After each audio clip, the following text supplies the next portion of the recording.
Today we have to create a function that takes a letter and we have to return the position in the alphabet. How do we do that? Well, first of all, I want to import a string of the alphabet.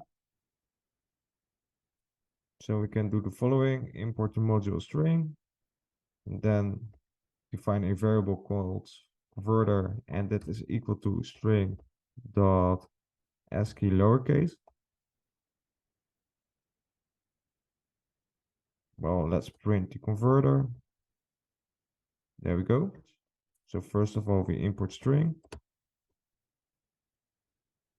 Converter is equal to string dot ASCII lowercase. And from here, we have to return the position. And for that, I want to use the find method like this. As you can see, you can use the find method and pass in an argument to find the position in a string. So let's try it out. As you can see, the H occupies the first position, index 0, and the E occupies the second. And for that reason, the E occupies the first index, index 1. So let's use that.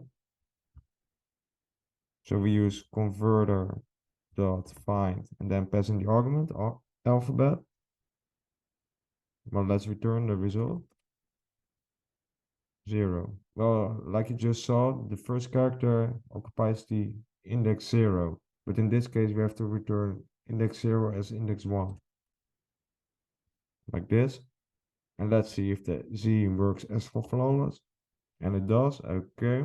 We are on the right track, but we have to return kind of a template string like this. For that, we can use an F string.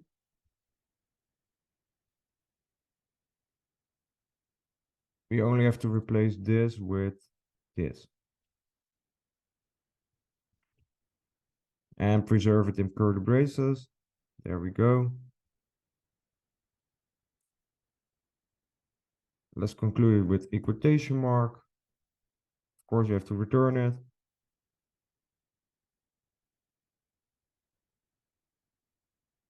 And there we go. Let's try it out.